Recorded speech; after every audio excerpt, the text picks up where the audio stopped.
കഴിക്കുന്ന ഭക്ഷണം ഹലാലാണോ എന്ന് നിങ്ങൾ ആദ്യം അന്വേഷിക്കുക. ശുദ്ധമായ ഭക്ഷണമാണോ നിങ്ങൾ കഴിക്കുന്നത് എന്ന് നിങ്ങൾ ആദ്യം ആലോചിക്കുക. അങ്ങനെയാണെങ്കിൽ ഇനി ചികിത്സയൊന്നും നടത്തിയിട്ടില്ലെങ്കിലും രോഗമൊക്കെ മാറും, നിങ്ങൾ പൊയ്ക്കോളൂ.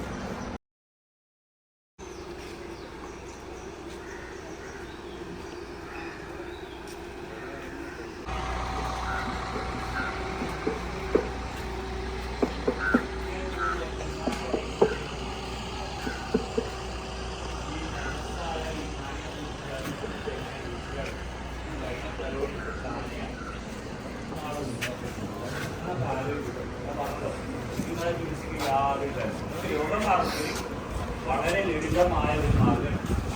കുറേ മരുന്നൊന്നുമില്ലല്ലോ. നിങ്ങൾ കണ്ടിട്ടുണ്ടോ? ഞാൻ എവിടെയെങ്കിലും കുറേ മരുന്ന് കൊടുക്കുന്ന ഒരാളെയല്ല. നിങ്ങൾ ആദ്യം ആലോചിക്കേണ്ടത്, ഞാൻ ഈ പറയുന്നത് പോലെ പഥ്യം പാലിച്ചുകൊണ്ട് നിങ്ങൾക്ക് ചികിത്സ ചെയ്യാൻ പറ്റുമോ? ശുദ്ധമായ ഭക്ഷണം കഴിക്കാൻ നിങ്ങൾക്ക് സാധിക്കുമോ?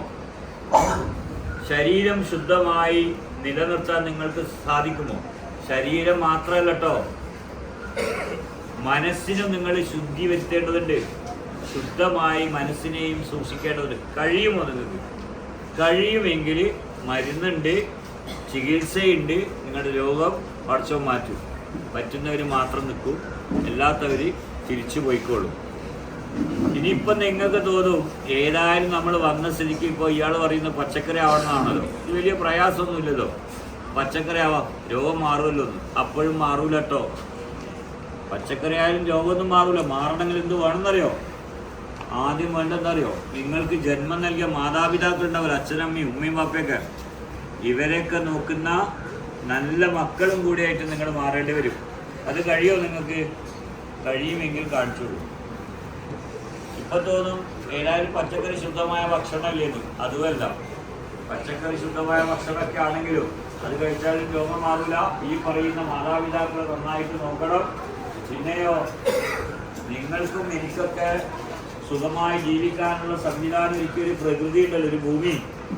ഇതിനെയൊന്നും വലിയ തോതിൽ നശിപ്പിക്കാൻ പാടില്ല. അത്യാവശ്യം വേണമെങ്കിൽ തിന്നാനും പിടിക്കാനൊക്കെ പിടിച്ച് തിന്നോളൂ.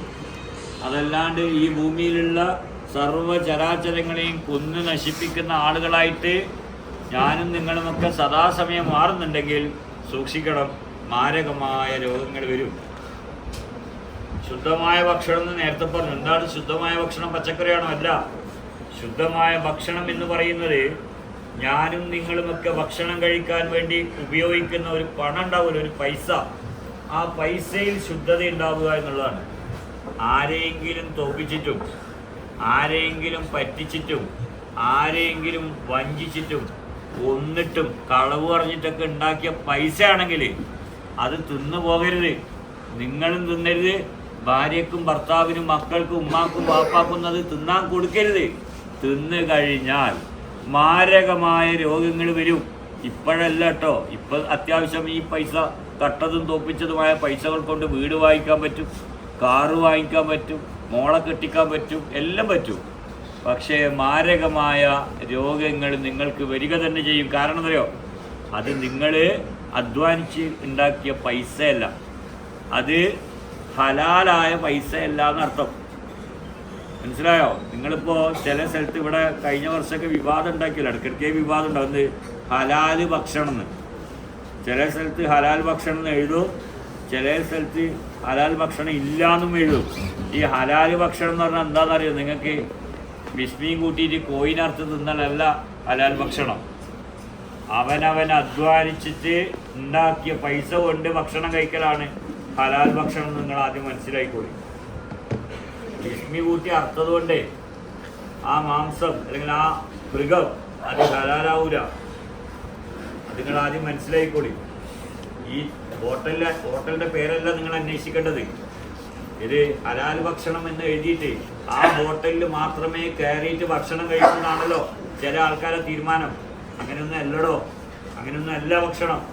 ഹലാൽ ഭക്ഷണം എന്ന് പറയുന്നത് ഈ പറയുന്ന വിസ്മയും കൂട്ടി അർത്ഥ സാധനത്തിന് കറി വെച്ച് മസാലയൊക്കെ ഇട്ട് നല്ല അടിപൊളിയാക്കിയിട്ട് ടേസ്റ്റോടുകൂടി വിളമ്പിയിട്ട് അത് തിന്നലല്ല ഹലാൽ.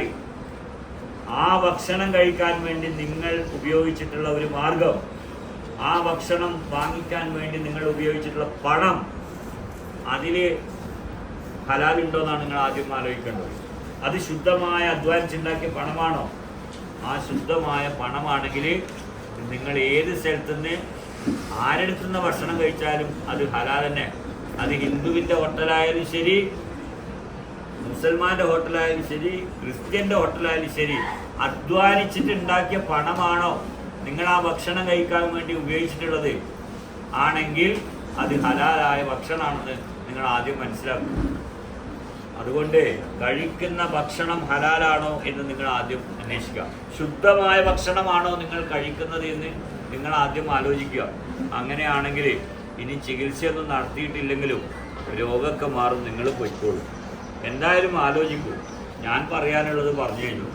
എന്നെ സംബന്ധിച്ചിട്ട് നിങ്ങളെ ചികിത്സിക്കാൻ എനിക്ക് വലിയ താല്പര്യമില്ല. എനിക്കുള്ള താല്പര്യം എന്താ, എൻ്റെ മുന്നിലേക്ക് എത്തുന്ന ആൾക്കാരോട് കുറേ കാര്യങ്ങൾ പറഞ്ഞു കൊടുക്കുക.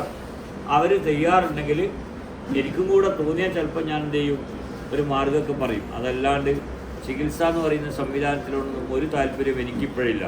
എന്തായാലും നിങ്ങൾ ആലോചിക്കൂ, ഉമ്മാനി വാപ്പാനെയൊക്കെ നന്നായിട്ട് നോക്കാൻ പറ്റുമെന്നും ഈ കളവും ചതിവും പറ്റിപ്പും വഞ്ചനയും തട്ടിപ്പൊക്കെ നിർത്താൻ പറ്റുമെന്നൊക്കെ നിങ്ങൾ നന്നായിട്ട് ആലോചിക്കാം. നിങ്ങൾ കാണുന്നില്ലേ, ഈ ലോകമൊക്കെ നശിച്ചു പോയി. ഇതിനൊക്കെ മാറ്റം അനിവാര്യമാണ്. എന്തെങ്കിലും മാറും കേട്ടോ. നമ്മളൊന്നും ഇങ്ങനെയൊന്നും ആവില്ല. എല്ലാവരും കുറേ കഴിയുമ്പോൾ മാറും. എന്തായാലും സൂക്ഷിക്കും. ചികിത്സ വേണോ വേണ്ടിയോ എന്ന് നിങ്ങളൊന്ന് ആലോചിച്ചു.